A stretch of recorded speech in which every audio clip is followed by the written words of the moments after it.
Bonjour à tous et bienvenue dans Métamorphosis School, l'école de la transformation. Alors nous sommes déjà à notre 4e jour. Vous savez que nous sommes dans l'école des dons spirituels. Cette semaine, nous avons vu tellement de choses. Nous avons compris depuis lundi ce qu'étaient les dons spirituels. Nous avons mis en avant les mythes et les réalités par rapport aux dons spirituels ou encore aux manifestations de l'esprit. Hier, nous avons commencé à définir chaque don spirituel et leurs différentes spécificités. Et aujourd'hui, comme pour clôturer, nous abordons un sous-thème un peu particulier, mais qui va nous parler à tout un chacun, un sujet qui fait beaucoup de discussions au sein du corps de Christ, à savoir le baptême de l'esprit, la diversité des langues et l'interprétation. Bien évidemment, avant de commencer, nous allons prendre le temps de prier. Excellent Père de grâce et d'amour, merci pour toute cette semaine. Merci parce que tu nous as conduits, tu nous as parlé, tu nous as inspirés par la puissance, la présence glorieuse de ton esprit. Merci Saint-Esprit de ce que tu nous as permis d'être sous ton leadership et de nous laisser conduire par toi durant toute cette semaine. Ce soir, alors que nous abordons ce dernier épisode de cette école des dons spirituels, nous prions Saint-Esprit que tu nous édifies davantage, que tu nous emmènes à là où nous devons atterrir dans le seul but qu'à travers cette série, Christ soit pleinement formé en nous. Encore une fois, nous acceptons de nous laisser conduire par toi ce soir. Inspire nos paroles et nos pensées et dirige-nous conformément à ta volonté. Sois élevé et glorifié, Père. Dans le nom de Jésus-Christ, nous t'avons prié. Que quelqu'un dise Amen, Amen, Amen. Avant de poursuivre la vidéo, tu prends le temps de la partager sur tes différents réseaux sociaux. Tu la partages sur ton Facebook, sur X, sur Trend, sur WhatsApp, sur Snap, sur Instagram. Parce que je suis convaincu que cette vidéo pourra édifier plusieurs personnes dans ton entourage. Nous avons 3 références bibliques pour notre enseignement de ce soir. La première des références bibliques, nous la retrouvons dans Actes chapitre 8, verset 15 jusqu'au verset 17. La Bible dit ceci: « Ceux-ci arrivés chez les Samaritains prièrent pour eux afin qu'ils reçussent le Saint-Esprit, car il n'était pas encore descendu sur eux, sur aucun d'eux. Ils avaient seulement été baptisés au nom du Seigneur Jésus. Alors Pierre et Jean leur imposèrent les mains, et ils reçurent le Saint-Esprit. » Actes chapitre 19, verset 1 jusqu'au verset 6. Pendant qu'Apollos était à Corinthe, Paul, après avoir parcouru les hautes provinces de l'Asie, arriva à Éphèse. Ayant rencontré quelques disciples, il leur dit: « Avez-vous reçu le Saint-Esprit quand vous avez cru ?» Ils lui répondirent: « Nous n'avons même pas entendu dire qu'il y ait un Saint-Esprit. » Il dit: « De quel baptême avez-vous donc été baptisés ?»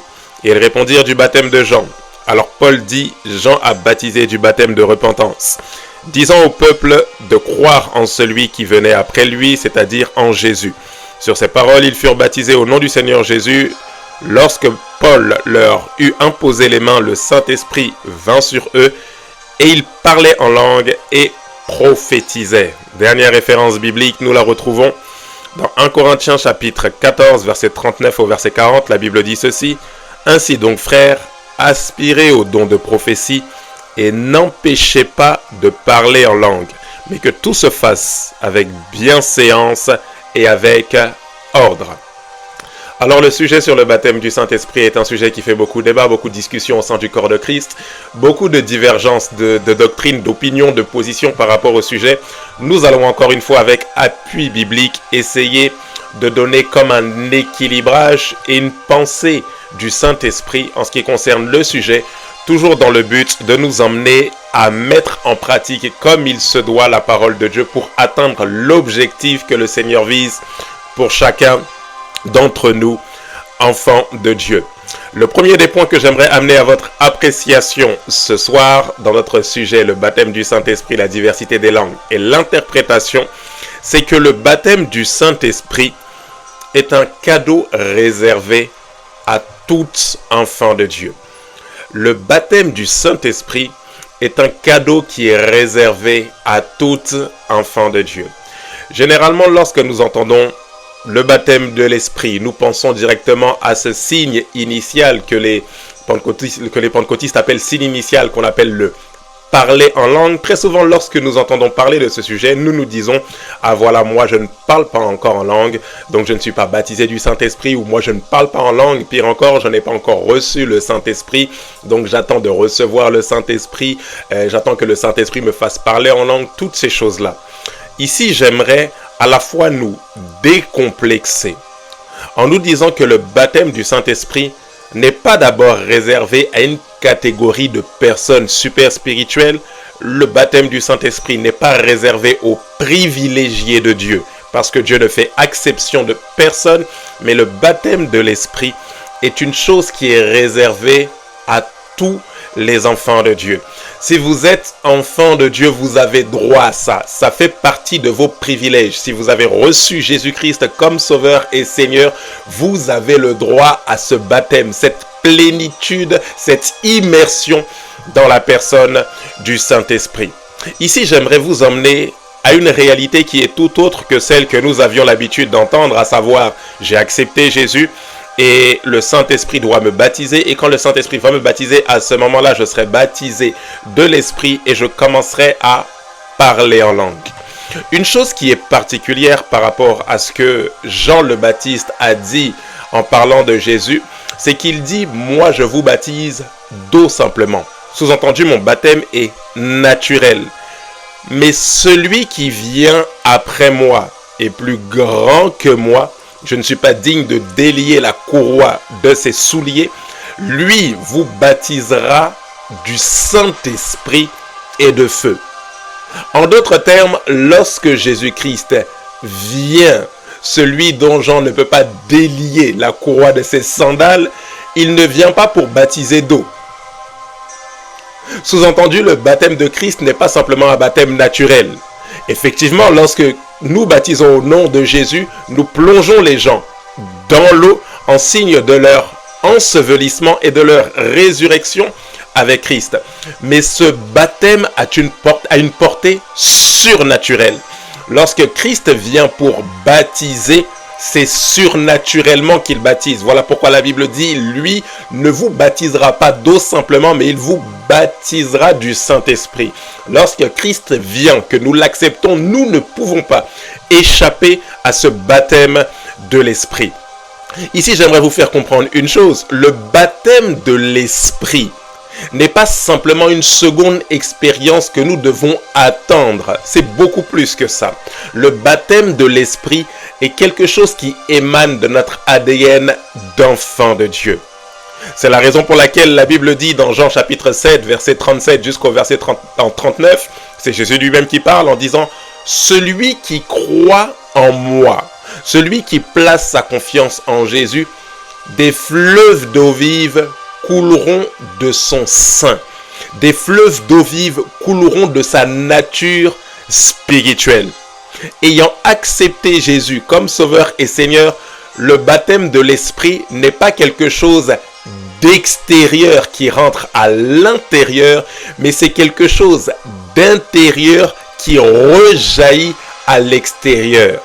Vous pouvez être baptisé, immergé, plongé dans l'Esprit parce que l'Esprit est venu habiter en vous. Ce baptême de l'Esprit avec le signe initial que nous appelons la prière ou encore le parler en langue n'est pas quelque chose que nous allons acquérir, mais c'est quelque chose qui émane de notre nature spirituelle. Si je devais reformuler le baptême de l'Esprit, c'est comme si c'était une libération des fleuves d'eau vive qui jaillissent de votre sein. Une libération de ce que vous êtes déjà sur le plan spirituel. Je le répète, le baptême de l'Esprit est une libération de ce que vous êtes déjà. C'est comme si vous libériez votre nature spirituelle et que ça rejaillit. Et de quelle manière ça se manifeste? En l'occurrence, vous parlez en langue, mais vous manifestez également les 9 manifestations de l'Esprit ou encore les dons spirituels. Ça jaillit, ça coule de votre sein et ça rejaillit. Parce que dans votre sein, vous avez reçu ça. Le Saint-Esprit survenant sur vous, vous avez la capacité de témoigner de Christ. Boum! Une expérience surnaturelle se manifeste. Je le répète, ce n'est pas quelque chose à aller chercher ailleurs. C'est de votre sein, de votre nature spirituelle que cette expérience rejaillit. parce que vous l'êtes sur le plan spirituel, ça se manifeste dans le physique. Oh, j'aimerais le dire, le baptême de l'esprit est une expérience surnaturelle parce que la nouvelle naissance en Christ est surnaturelle. Ne voyez pas la nouvelle naissance comme une dimension inférieure au baptême de l'esprit en vous disant voilà, je suis né de nouveau, on m'a baptisé dans l'eau, mais voilà, c'est encore naturel. Non, la nouvelle naissance démontre, la nouvelle naissance explique le fait que vous avez reçu une nouvelle nature.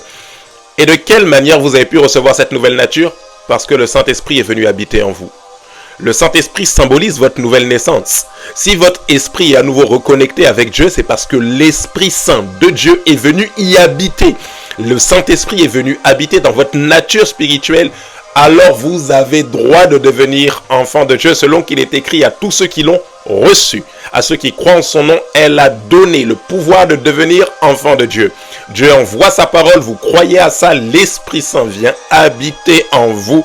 Cet Esprit Saint venant habiter en vous symbolise le départ d'une nouvelle naissance. La nouvelle naissance en Christ est surnaturelle. Et il est normal pour une personne surnaturelle de manifester des choses surnaturelles. Ce baptême de l'Esprit manifeste tout simplement le fait que vous êtes devenus des êtres surnaturels. Ce n'est pas une adhésion au christianisme, ce n'est pas une adhésion à une religion, mais c'est une expérience surnaturelle que vous avez vécue par votre foi en Jésus. La deuxième des vérités que j'aimerais amener à notre appréciation, c'est que parler en langue n'est pas une obligation, mais une conséquence de votre nouvelle naissance. Je répète, parler en langue n'est pas une obligation, mais une conséquence de votre nouvelle naissance. Jésus le dit, on l'a lu tout à l'heure, celui qui croit en moi, des fleuves d'eau vive couleront de son sang. C'est une conséquence. Lorsque vous parlez en langue, c'est comme si le parler en langue accompagne tout simplement cette immersion dans la personne du Saint-Esprit. Ces fleuves d'eau vive qui rejaillissent, qui jaillissent. Ces fleuves d'eau vive qui émanent de votre sang. C'est la conséquence même de votre nouvelle naissance en Christ. Parce que vous êtes nés de nouveau. Voilà pourquoi la Bible nous demande d'être nés de nouveau, de recevoir la vie de Christ, de recevoir le don de l'Esprit. Automatiquement, la nouvelle naissance est associée à la réception du don de l'Esprit. Et quand l'Esprit Saint vient, qu'est-ce qu'il fait? Il se manifeste. Lorsque vous parlez en langue, vous manifestez tout simplement ce que vous êtes sur le plan spirituel. Oui, le parler en langue est une conséquence et non une obligation. Alors ici, je vous dirais, ne cherchez pas absolument à forcément, systématiquement, tout de suite maintenant, parler en langue, mais laissez les fleuves d'eau vive être libérés. Pourquoi je fais cette précision-là? Parce que le mal dans l'église, malheureusement souvent dans nos églises à tendance pentecôtiste, c'est que nous cherchons non plus à être remplis de l'esprit, mais nous cherchons à parler systématiquement en langue. Ce qui fait qu'au final, on a plus des personnes qui copient des parler en langue plutôt que des personnes qui sont réellement remplies de l'esprit, qui ont réellement cette expérience d'immersion dans la personne du Saint-Esprit. Très souvent, nous avons des personnes qui développent des complexes au point où ils préfèrent copier le parler en langue pour dire qu'ils parlent en langue plutôt que des personnes qui ont cette expérience d'immersion, ces fleuves d'eau vive qui jaillissent de leur nature spirituelle. Cherchez le baptême de l'esprit, ne cherchez pas à formuler des phrases ou des mots en langue. Lorsque vous recherchez la plénitude de l'esprit, c'est normal que le Saint-Esprit rejaillisse et que vous commencez à parler diverses sortes de langues, que vous commencez à parler en langue, que vous commencez à dire des choses que votre intellect ne peut pas capter. Pourquoi? Parce que ça jaillit de votre nature spirituelle. Le baptême de l'esprit jaillit de votre nature spirituelle. Rappelez-vous toujours, Dieu nous donne toujours ce qu'il nous demande de manifester. Si Dieu vous demande de manifester ce parler, cette prière en langue, c'est parce que c'est déjà en vous. Ça fait partie de votre nature spirituelle. Ça doit ressortir. Parler en langue n'est pas une obligation, mais parler en langue est une possibilité, une capacité résidente en tout enfant de Dieu.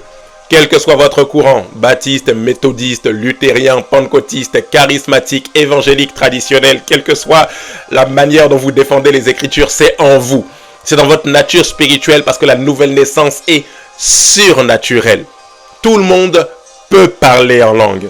Tout le monde peut faire cette expérience d'une immersion totale dans la personne du Saint-Esprit. La nouvelle naissance n'a rien de naturel, rien d'une simple adhésion. Elle est 100% surnaturelle. Très souvent, des personnes se demandent « Ah oui, c'est vrai que je peux parler en langue, etc. Mais qu'est-ce que je vais dire? C'est quoi les mots qui vont sortir de ma bouche ?» La Bible dit que celui qui parle en langue, personne ne le comprend. C'est-à-dire lui-même, son intellect est stérile. C'est en esprit qu'il dit des mystères. Votre cerveau n'a pas le temps de capter les mots qui sortent de votre nature spirituelle. Vous n'avez pas le temps de calculer quelles sont les phrases, quelles sont les syllabes, parce que ça émane non pas de votre tête, mais de votre nature spirituelle. Directement de votre nature spirituelle, ça rejaillit de votre bouche. Le Saint-Esprit leur donnait à chacun de s'exprimer en langue. C'est le Saint-Esprit qui coule de votre sein et qui vous donne de vous exprimer. Ce n'est pas de votre tête, mais c'est de votre nature spirituelle. Le Saint-Esprit est venant habiter dans votre nature spirituelle, coule, et ces fleuves d'eau vive coulent et vous donnent de vous exprimer en langue. Oui, tout le monde peut parler en langue, mais le parler en langue n'est pas une obligation. Tout le monde peut parler en langue, tout le monde devrait parler en langue, parce que ça vient de notre nature spirituelle. Mais Dieu ne vous forcera pas à parler en langue. Ça vient de votre nature. Mais Dieu ne prendra pas votre bouche pour vous forcer. Mais ça vient de votre nature. Vous pouvez libérer ça. Et de quelle manière on libère ça? On libère ça par la foi. Il faut croire que lorsque je vais ouvrir ma bouche, des fleuves d'eau vive vont couler. Ça coule de mon sang. Je n'ai pas besoin de calculer à quel moment est-ce que je dois parler, dire. Libérer ça et laisser les langues s'exprimer. Le Saint-Esprit se pose sur les têtes et des langues semblables à des langues de feu se posent sur chacun d'eux et ils se mettent tous à parler en langue. Ils se mettent à parler en langue selon que l'Esprit leur donne de s'exprimer. Ils se mettent à parler en langue. Ça émane de la foi qu'ils ont dans le fait qu'ils attendaient la réception de l'Esprit. Maintenant, le Saint-Esprit est venu vous habiter en vous. Vous devez avoir foi que le Saint-Esprit en vous vous donnera de vous exprimer en langue. Point numéro 3. Le parler en langue a bien évidemment deux aspects. Le parler en langue a deux aspects et l'apôtre Paul l'explique très bien, nous l'avons vu hier dans 1 Corinthiens chapitre 14. 1 Corinthiens chapitre 14 verset 2 nous parle de l'aspect dévotionnel de la prière ou encore du parler en langue. Il dit ceci: en effet, celui qui parle en langue ne parle pas aux hommes mais à Dieu, car personne ne le comprend et c'est en esprit qu'il dit des mystères. Vous devez comprendre que cet aspect du parler en langue ne nécessite pas une interprétation, car il s'agit d'une prière qui est adressée uniquement à Dieu. Ce parler en langue n'a pas besoin d'interprétation.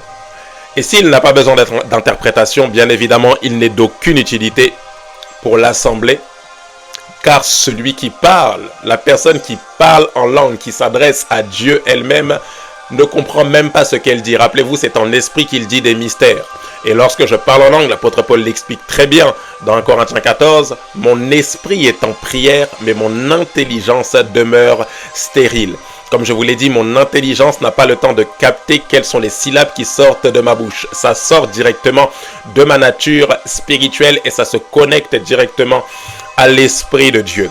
Cet aspect de la prière en langue est un aspect, comme je vous l'ai dit, je vous le redis, qui doit être consommé à outrance dans vos temps de prière dévotionnelle. Lorsque vous êtes seul à seul avec Dieu, priez en langue, exagérez en langue. N'hésitez pas à parler régulièrement en langue. Pourquoi? Parce que la prière en langue édifie votre homme intérieur. La prière en langue vous rend davantage sensible. La prière en langue vous permet également de prier sans cesse. La prière en langue édifie votre homme intérieur. Elle vous rend sensible aux choses spirituelles, mais elle vous donne également de prier sans cesse. Pourquoi? Parce que votre intelligence, à ce moment-là, demeure stérile. En ce qui concerne la prière, bien évidemment. Ça veut dire que parfois, vous êtes un peu fatigué, vous n'avez pas toujours la force, le courage de prier.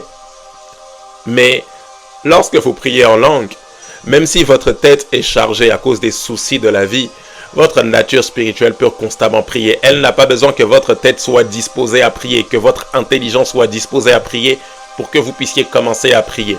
Vous avez simplement à libérer les fleuves d'eau vive. Les fleuves d'eau vive coulent, ça jaillit de votre nature spirituelle et naturellement vous pouvez prier en langue, quel que soit ce à quoi vous êtes confronté, quelles que soient les difficultés, quels que soient les problèmes que vous avez. Vous pouvez libérer cette prière-là constamment parce que ça vient, c'est résident, ça vient de votre nature spirituelle constamment. Vous pouvez être fatigué émotionnellement, mais quand même prier en langue. Vous pouvez être attristé, mais quand même prier en langue. Vous pouvez ne plus savoir quoi dire dans vos prières, alors vous pouvez commencer à prier en langue. Vous priez sans cesse.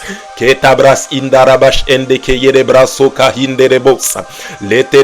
y est, la prière en langue est puissante.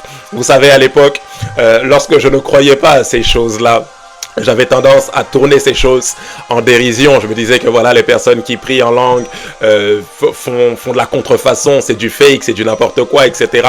Non, c'est puissant. Prier en langue est une prière. La prière en langue est une prière puissante. Elle maintient, elle bâtit votre homme intérieur. Elle vous donne de la stabilité spirituelle. Elle vous donne, lorsque vos émotions vont à gauche, à droite, ça et là, elle vous donne d'être stable. Vous devez consommer ça dans le secret. Consommer dans votre temps. Priez régulièrement 1 heure, 2 heures, 3 heures en langue. Priez, faites uniquement des prières en langue. Vous édifiez votre homme intérieur alors que votre intelligence demeure stérile. Il y a ensuite, bien évidemment, l'aspect public de la prière en langue. Et ici, l'apôtre Paul l'explique très bien dans 1 Corinthiens chapitre 14, verset 26, lorsqu'il dit « Que faire donc, frères, lorsque vous vous assemblez les uns les autres, ou les autres, vous ont-ils un cantique, une instruction, les uns les autres parmi vous ont-ils un cantique, une instruction, une révélation, une langue, une interprétation, que tout se fasse pour l'édification. En est-il qui parle en langue, que 2 ou 3 ou au plus parlent, que chacun à son tour et que quelqu'un interprète. S'il n'y a point d'interprète, que l'on se taise dans l'église et qu'on parle à soi-même et à Dieu. Ici, l'apôtre Paul fait référence au fait que il serait un peu maladroit d'inciter l'assemblée à parler en langue. C'est vrai que c'est des pratiques que nous avons l'habitude de faire, mais il serait assez maladroit de demander à tout le monde de parler en langue, parce que l'apôtre Paul le dit très bien dans 1 Corinthiens 14, si surviennent quelques gens du peuple et qu'ils entendent tout le monde commencer à parler en langue, ils se diront, ils sont tous fous. Pourquoi? Parce qu'ils ne comprendront pas ce qui est dit. Alors inciter des personnes, inciter des chrétiens, toute l'assemblée à crier, à parler, à hurler en langue n'est pas forcément la bonne manière de faire. À moins que le parler en langue comporte un message qui est interprété. Et c'est là d'où on parle de l'aspect public du parler en langue. Et c'est de là qu'on parle bien évidemment de la diversité des langues et de l'interprétation. Ici, il ne s'agit pas d'une prière en langue dévotionnelle, mais poussée par l'esprit. Vous ressentez le vif désir d'élever la voix en langue, parce que lorsque vous élevez la voix en langue, c'est parce qu'il y a un message à transmettre. Ce message étant transmis, une interprétation est donnée et automatiquement l'assemblée est édifiée. Voilà pourquoi le don de parler diverses sortes de langues est associé à l'interprétation. Ici, on quitte l'aspect dévotionnel et on rentre dans le cadre des dons spirituels, notamment des dons d'expression vocale, la diversité des langues et l'interprétation des langues. Diamétralement opposé à l'aspect du parler en langue dévotionnelle où vous parlez vous-même avec Dieu. Dans l'aspect public, il est question d'une manifestation de l'esprit pour l'édification. Parce que rappelez-vous, les dons spirituels sont pour les autres. Lorsque j'ai une diversité des langues à interpréter, ce n'est pas pour moi-même, mais c'est pour quelqu'un d'autre. Lorsque je parle en langue, c'est pour parler avec Dieu. Mais lorsque dans ma prière en langue, je sens poussé par l'esprit que je dois élever la voix devant tout le peuple, c'est parce qu'il y a un message à donner qui nécessite une interprétation. C'est vraiment très, très important de comprendre ça.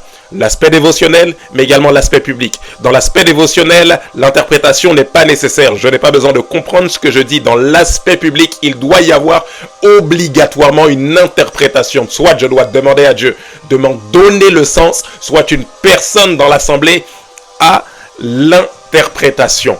Alors ici, la chose que nous devons comprendre, c'est lorsque nous élevons la voix fort en langue dans l'assemblée, c'est parce que poussé par l'esprit, nous ressentons qu'il y a un message à donner. Cette chose est assez surnaturelle, c'est-à-dire ça émane de votre nature spirituelle. Vous ressentez que là, vous ne pouvez pas contenir ça dans le secret. Vous devez parler haut et fort. Et à l'instant T, une personne en reçoit l'interprétation. Ceci dit, j'aimerais ne pas trop être radical avec cette idée pour la simple et bonne raison qu'il est possible qu'il se passe... En ce qui concerne l'interprétation, il est possible qu'il se passe exactement la même chose qui s'est passé le jour de la Pentecôte. Qu'est-ce qui s'est passé le jour de la Pentecôte? Nous allons le lire et terminer avec ça. Actes chapitre 2, verset 2 jusqu'au verset 11, la Bible dit « Tout à coup, il vint du ciel un bruit comme celui d'un vent impétueux et il remplit toute la maison où ils étaient assis. Des langues semblables à des langues de feu leur apparurent, séparées les unes des autres et se posèrent sur chacun d'eux. Et ils furent tous remplis du Saint-Esprit et se mirent à parler en d'autres langues selon que l'Esprit leur donnait de manifester ou encore de s'exprimer. Or il y avait en séjour à Jérusalem des Juifs, hommes pieux de toutes les nations qui sont sous le ciel. Au bruit qui eut lieu, la multitude accourut et elle fut confondue parce que chacun les entendait parler dans sa propre langue. Ils étaient tous dans l'étonnement et la surprise et ils se disaient les uns aux autres, « Voici ces gens qui parlent, ne sont-ils pas tous galiléens et comment les entendons-nous dans notre propre langue à chacun, dans notre langue maternelle, Parthes, Mèdes et Lamites, ceux qui habitent la Mésopotamie, la Judée, la Cappadoce, le Pont, l'Asie, la Phrygie, la Pamphylie, l'Égypte, le territoire de la Libye voisine de Cyrène et ceux qui sont venus de Rome, juifs et prosélytes, crétois et arabes, comment les entendons-nous dans nos langues des merveilles de parler dans nos langues des merveilles de Dieu. » Il arrive parfois que dans l'interprétation des langues, il se passe exactement cette même scène qui s'est passée le jour de la Pentecôte. C'est-à-dire que des personnes qui ne sont pas chrétiennes, qui n'ont pas reçu Jésus-Christ comme Sauveur et Seigneur, peuvent survenir dans l'assemblée et entendre une personne élever la voix en langue et recevoir comme un appel de Dieu à la repentance. Il est possible que vous éleviez la voix en langue et que dans l'assemblée, une personne en reçoive l'édification pour elle-même. C'est la raison pour laquelle l'apôtre Paul dit « Aspirez au don de prophétie et n'empêchez pas de parler en langue. » Parce qu'on ne sait pas toujours de quelle manière est-ce que l'interprétation peut se faire. Oui, les choses doivent se faire avec bienséance, mais nous ne devons pas empêcher l'esprit toutefois de s'exprimer parce qu'il est possible que parfois des non-chrétiens reçoivent l'interprétation du message pour elles-mêmes. C'est la raison pour laquelle l'apôtre Paul dans 1 Corinthiens 14 dit que les langues sont un signe pour les non-croyants. Parce que lorsqu'une personne en reçoit l'interprétation alors qu'elle ne connaît pas Jésus, elle reçoit comme un appel de Dieu. Dans sa langue maternelle, elle entend parler des merveilles de Dieu. Elle entend parler du fait que Jésus est le Sauveur et le Seigneur. Mais la personne qui est en face ne parle pas dans la langue maternelle, mais elle parle en langue. La personne parle en langue et le miracle se produit parce que la personne qui entend n'entend pas le parler en langue, mais entend sa langue maternelle. Soit le français, soit l'anglais, soit le mandarin, elle l'entend dans sa propre langue maternelle, alors que celui qui manifeste le don, lui, parle en langue. Il est possible parfois que l'interprétation se fasse de cette manière-là. Voilà pourquoi nous ne devons pas restreindre cette activité en se disant si c'est pas interprété, si la personne n'a pas l'interprétation, qu'elle se taise. Non, il est possible que dans l'assemblée, une personne en ait l'interprétation pour elle-même. Alors nous ne devons pas exagérer avec le parler en langue dans l'assemblée, mais toutefois, vous pouvez vous sentir poussé par l'esprit sans avoir l'interprétation et qu'une personne dans l'assemblée ait l'interprétation parce que le message la concerne elle-même ou plusieurs personnes reçoivent l'interprétation parce que le message les concerne elles-mêmes et ces personnes viennent à la repentance. Pour terminer, je vous dirais aspirez au don de l'esprit. Ne vous privez pas de parler en langue. Le baptême de l'esprit est pour vous. Les dons spirituels sont pour vous. Aspirez à cela. Ne vous limitez pas. Vous êtes surnaturel. Laissez les fleuves d'eau vive couler. Que ce soit pour pouvoir bénéficier de ce baptême de l'esprit ou d'une manière dévotionnelle. Vous pouvez parler, communiquer avec l'esprit en tout temps, en toutes circonstances. Même lorsque vous êtes fatigué, même lorsque ça ne va pas. Laissez les fleuves d'eau vive couler. Mais laissez également l'Esprit Saint se manifester à travers vous, à travers la parole de connaissance, parole de sagesse, discernement des esprits, à travers le don de foi qui opère des miracles et des guérisons, à travers la prophétie, la diversité et l'interprétation des langues. Laissez l'esprit s'exprimer, laissez-le à l'aise, laissez-le d'opérer ce qu'il doit opérer à travers votre vie pour le salut du plus grand nombre. Ne passez pas cette semaine sans écouter, réécouter ces enseignements et de dire: Saint-Esprit, j'aspire à manifester. Donne-moi de manifester, Saint-Esprit de Dieu, parce que je veux être cet instrument entre les mains du Père. Laissez le Saint-Esprit vous utiliser comme il se doit. Oh, j'aimerais simplement prier avec vous, afin que les fleuves d'eau vive coulent. Je ne sais pas à qui je suis en train de parler. Peut-être que tu n'as jamais fait cette expérience de la prière, du parler en langue, et tu as entendu l'enseignement et tu es en train de te dire: je ne veux pas passer à côté de ça. Tu as entendu l'enseignement de ce soir et tu te dis: c'est pour moi. Tu te dis: ça fait partie de ma nature, je suis enfant de Dieu. Le Saint-Esprit te dit ce soir simplement: libère les fleuves d'eau vive. N'essaie pas de réfléchir à ce que tu vas dire. Libère simplement les fleuves d'eau vive. C'est ta nature spirituelle qui doit s'exprimer. Libère-la. Il dit à chacun, il leur donnait de parler en langue selon que l'Esprit leur donnait de manifester.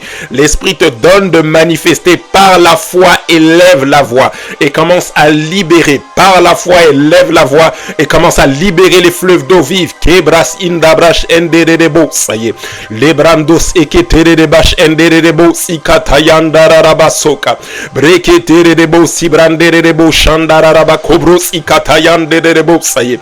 Il dit que nous pouvons également recevoir cette prière en langue, ce baptême de l'esprit comme par imposition des mains. Il est possible que nous soyons à distance, mais que à distance même tu puisses recevoir la portion de l'esprit juste en te connectant à cette vidéo. Reçois-la dans ta maison, reçois-la dans ta chambre, reçois-la dans la pièce dans laquelle tu te trouves. Le Saint-Esprit survient sur toi,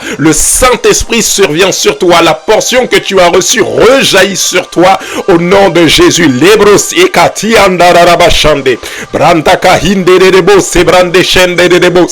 Ça vient de ta nature spirituelle. Le Saint-Esprit t'inonde, t'immerge. Ça vient de ton sein et ça rejaillit. Merci Père de grâce de ce que durant toute cette semaine tu nous as parlé, tu nous as équipés, tu nous as fait comprendre certaines choses.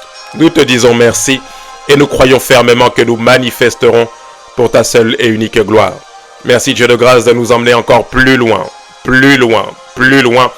dans cette histoire de manifestation de l'Esprit. Donne-nous déguiser véritablement nos dons.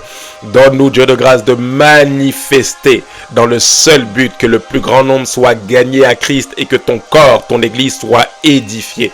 Merci pour cette merveilleuse semaine. Oui, nous voulons te dire que nous voulons être des instruments entre tes mains. Sois élevé et glorifié Père. Dans le nom précieux de Jésus-Christ, nous t'avons prié. Que quelqu'un dise Amen, Amen, Amen.